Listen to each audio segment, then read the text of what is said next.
Y estamos en comunicación con José Luis Espert, que lo veíamos ayer en la foto sanjuanina, ¿no? Del triunfo allí del candidato de Juntos por el Cambio, nuevo gobernador, un golpe de timón, ¿no? En una provincia que durante 20 años estuvo gobernada por el peronismo, ¿no? Y me parece que es interesante arrancar por allí con el diputado. ¿Qué tal? Buen día, Espert, ¿cómo le va? Rodolfo Esbriza lo saluda. Hola, ¿qué tal? Muy buen día, gran saludo a ustedes, la producción y los oyentes. Y bueno, lo escuchábamos ayer a Horacio Rodríguez Larreta, que decía, bueno, lo que sucedió en San Juan con Marcelo Orrego es lo que está pasando a nivel nacional con Juntos por el Cambio, que suma y entre los sumados está usted. ¿Es la fórmula para ganarle al kirchnerismo esa? A ver, nosotros hemos logrado a partir del 9 de junio pasado una confluencia de los liberales, Juntos por el Cambio. Los liberales hemos logrado un hecho histórico porque tenemos una silla más en la mesa de conducción de Juntos por el Cambio, además del radicalismo, el PRO, la coalición cívica y el Encuentro Republicano Federal de Pichetto. Ese hecho histórico ha hecho que el liberalismo, por ejemplo, en la provincia de Buenos Aires, esté tercero en la boleta, como candidato a senador voy yo. Sí, hemos logrado un hecho histórico y estamos muy contentos del avance que está teniendo el sentido común adentro de la conducción de Juntos por el Cambio que nosotros representamos. Y feliz por el triunfo de Marcelo Orrego en el día de ayer en San Juan. Marcelo es un gran laborante, un trabajador, un hombre recontra común, nada de la superestructura política, y que ha logrado, junto con el equipo que lo rodea, y de ahí mis felicitaciones a él y a su equipo, terminar con 20 años de kirchnerismo, ¿no? Porque esto más que peronismo fue kirchnerismo, Gioja y Uñac particularmente. Y un gran saludo a los sanjuaninos, ¿no? Porque acá los grandes actores también son los sanjuaninos, los habitantes, la gente de a pie, el comerciante, el industrial, que decidió sacarse esta lacra de encima que es el kirchnerismo. Y que yo creo que va a ser un hito también que el país se saque de encima el kirchnerismo a partir del 22 de octubre, o como tarde en el balotaje, y el 10 de diciembre tengamos un gobierno que realmente empiece a pensar, tenga una política que piense en la gente realmente, por primera vez en mucho tiempo, y no tanto en la superestructura política. Acá gran parte del absentismo que hay en las elecciones, o el voto en blanco, que se hace poco el voto en blanco de San Juan, pero sí sigue habiendo un absentismo importante, de casi el 30%, es porque la gente está harta de la política. Y está harta de la política, porque la política con el tiempo se ha ido desenganchando de lo que realmente es una actitud de servicio para con la gente, ¿no? Mientras la política no recupere eso, va a continuar habiendo el ausentismo que hay, y eso es grave para la salud democrática, ¿no? Porque la única manera de hacer los cambios que la Argentina necesita es desde adentro de la política haciendo política. Si la gente se aleja de la política, esa desconexión es cada vez más grave, ¿no? En términos de la salud del país. Así que feliz que Marcelo Orrego haya ganado en San Juan, feliz que los sanjuaninos les han sacado encima la lacra kirchnerista, que es lo que la Argentina va a volver a hacer en estas elecciones generales. No tengo duda, ya que yo compito en la provincia de Buenos Aires como candidato a senador nacional, que Diego Santilli, que ya le ganó en el 2021 al kirchnerismo, le va a volver a ganar en el 2023. José Luis, buen día. Fernando y lo saluda. ¿Cómo le va? ¿Qué tal? Buen día. ¿Cómo está? ¿Y cómo evalúa, más allá que estuvieron ahí en el escenario, la actitud de Patricia Bullrich, que enseguida tuiteó también, dijo felicitaciones, ganamos aquí en San Juan, como que medio también se quería subir al escenario allí?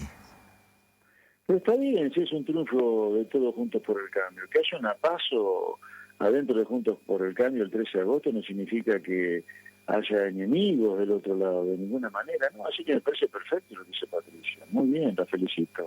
Ahora, está perfecto. La Argentina necesita de mucha cordialidad, mucha unión para hacer las cosas que hay que hacer, que son muy duras para que la Argentina funcione por los argentinos. Así que me parece un muy buen gesto de Patricia. Pero la semana pasada no hubo mucha cordialidad, entre Bullrich y Larreta, hubo ahí unos misilazos que por momentos llamaban la atención, ¿no? ¿Qué opina usted de esta interna? Mire, que por momentos está caliente todavía? Yo creo que la disputa política, y más en estas circunstancias, tan grave de la Argentina debería hacerse en base a propuestas concretas de la solución que los argentinos merecen para los problemas que la política muchas veces les ha creado, ¿no? Yo, si bien estoy un poco o casi totalmente ajeno de eso, porque empecé en política hace poco tiempo, a mis 60 años, sí debo decir que yo he sufrido y sufro todavía con mi actividad privada el desastre que la política ha hecho con el país. Hablo de lo que firmaron, fue llenar un 931, pagar todos los costos laborales que hay que pagar, los impuestos, los trámites burocráticos, no, la gente no consigue alquiler, la gente no tiene seguridad. En fin, me parece que la competencia política debería hacerse en base a propuestas para solucionar los problemas que tiene la gente. Esa es mi postura. José Luis, ¿le puedo hacer una pregunta? ¿Está al tanto del libro que están a punto de publicar, que ya hay varios adelantos en varios medios sobre su ex aliado Javier Milei, que se denomina El Loco, ¿no? Y que habla de una serie de situaciones esotéricas que hasta este momento no se conocían de Javier Milei, ¿no? Habla de su diálogo con un perro, Conan, que él cree que le envía mensajes desde el más allá, un perro que se le murió, toda una serie de situaciones, conexiones interespaciales, ¿no? Diálogos con Dios y la resurrección de Jesucristo, que le pidió ser presidente. ¿Para usted son verosímiles estas declaraciones? Usted lo trató a Milei, prácticamente sí, fue... no, pero la relación conmigo, con Javier, fue excelente y sigue siendo excelente. Fue siempre en el plano muy, muy profesional y técnico. Somos los dos economistas. No, de eso no puedo hablar absolutamente nada. ¿Y cómo evalúa el desempeño de Milei? Porque le voy a hacer dos preguntas, si me lo permite. No, Por un lado, perdóneme, discúlpeme. Yo no me voy a transformar en analista del fenómeno Milei. Yo soy liberal, el líder de Avanza Libertad. Avanza Libertad construido conjunto por el cambio para hacerle una propuesta a los argentinos bien superadora para salir del país. A los argentinos no les importa lo que yo opino de Milei. A los argentinos les importa qué propuestas tenemos los políticos para solucionar sus problemas. Yo creo que parte del trabajo de que la política se empiece a amistar con la gente es hablarle a ellos. La gente quiere seguridad, qué plan de seguridad tenemos, quiere bajar la inflación, qué plan de inflación tenemos. Esas son las cosas que más le importa. Hablemos de eso mejor, no de que Esper, como analista político, probablemente sea un queso, porque Esper hace poco que empezó la política. No, más que nada se lo decía porque usted en algún momento se hablaba que iba a hacer una alianza con Esper, por eso yo sé, con Milei, por eso se lo preguntaba a José Luis. No es que iba a ser una alianza. Javier Milei, para ser bien preciso, poder ir más allá si usted quiere, no es una alianza. El único lugar político al cual quiso participar Milei, en el cual quiso militar Milei, cuando decidió hacer política ya por principio del 2020, fue el mío, el que yo lidero, Avanza Libertad. Estuvo 9 meses con nosotros y después, con todo el derecho del mundo, decidió irse solo por la suya porque sentía que tenía espaldas políticas para hacer un proyecto político y él solo. Y vaya que tenía razón, le ha ido bárbaro, le está yendo bárbaro. Así que lo único que puedo decirle es que él estuvo todo el tiempo que quiso y un día decidió irse. Por las buenas, sin ningún problema, sin ningún conflicto, simplemente por hacerla de él. No José Luis, buen día. Nada. Soy Milva Castellini. ¿Cómo le va? Estaba escuchando atentamente su diálogo con mis compañeros. ¿Cómo anda? Sí, ¿qué tal? Bien, muy bien, mira, muy bien. Bueno, creo que es cierto lo que dice y a veces que es lo que reclamamos todo el tiempo y bueno, aprovechemos entonces porque estamos reclamando como periodistas las medidas, la plataforma de gobierno, lo que van a hacer, y creo que es una buena oportunidad para escucharlo en este sentido, ¿no? Que es lo que todos queremos escuchar. Bueno, Digo, el alto ausentismo en las elecciones provinciales está hablando de una sociedad que está un poco cansada, así que me parece que nada mejor que escuchar qué van a hacer en caso de acceder al poder, ¿no? Al gobierno, mejor dicho. Bueno, yo voy a contar algunos brochazos en un reportaje, no puedo hablar de todo, pero aquellos que quieren profundizar en el tema, Avanza Libertad tiene su plataforma de casi 200 páginas, es un libro en todos los órdenes de la vida de los argentinos: seguridad, diplomacia, justicia, economía, relación con el mundo, reforma laboral, reforma educativa, en avanzalibertad.com. Hay una plataforma de 200 páginas, la plataforma más amplia, más precisa que hay hoy en Argentina. Somos la fuerza política que más detalle ha dado sobre todo. Pero bueno, haciendo un resumen groseramente de esas 200 páginas, que repito, es un libro de reformas, yo le diría, la Argentina puede funcionar bien para los argentinos. Argentina no está condenada a hacer este desastre diario que es en materia de seguridad, economía, inflación, tarifazos, etcétera. Argentina puede funcionar bien para los argentinos. Ahora, hay que hacer algunas cosas. Yo lo diría sucintamente, son dos. Una es cruzar el Aconcagua en paños menores, y después de cruzar el Aconcagua en paños menores hay que cruzar el Everest en paños menores. O sea, son dos laburos grandes. Por eso se necesita de mucho músculo, mucho entrenamiento, mucho acuerdo, mucha fuerza para poder hacerlo. La primera montaña, el Aconcagua, es todo este sistema kafkiano de controles de precios, de subsidios, cepo cambiario, autorizaciones para subir precios, que tiene que ser terminado. Este sistema estalinista de precios, que ha terminado haciendo que los precios no representen ninguna señal acerca de qué consumir y dónde invertir, que solamente indican la evolución de la inflación, es que hay que terminarlo. Los precios en un mercado son sagrados, porque le dan señales al consumidor qué consumir y al inversor en qué invertir. Entonces ahora para eso hay que terminar con el cepo. Pero para que terminar con el cepo no implique un saque inflacionario, tenemos que tener un presidente que el día 1, frente a la cadena nacional, diga: el Banco Central deja de imprimir billetes para financiar el Estado y el gasto público se congela, el Estado no gasta más de lo que está gastando hoy hasta que se termine el déficit y por lo tanto la inflación. Ahora, una vez que uno terminó de cruzar ese Aconcagua en paños menores, viene el Everest en paños menores, que es la gran reforma estructural que Argentina tiene que hacer para que la Argentina funcione bien para los argentinos. Esto es reforma del Estado, otra relación con el mundo, reforma laboral, reforma previsional, reforma educativa.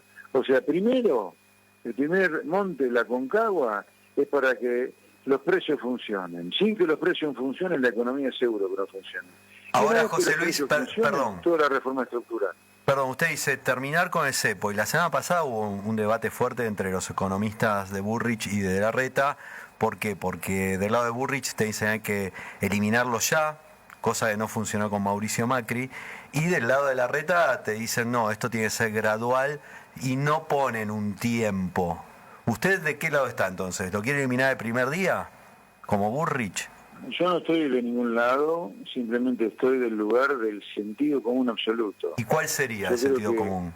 El sentido común absoluto para mí es lo siguiente. Usted, si va a eliminar el cepo rápido, y yo creo que hay que eliminarlo rápido, porque mire, si nos vamos a perder mucho tiempo eliminando el cepo, imagínense lo que vamos a tardar en hacer una reforma laboral para que se contrate más trabajo. Vamos a tardar un siglo, vamos a terminar todo muerto de hambre. Yo creo que el cepo hay que terminarlo urgente, ahora.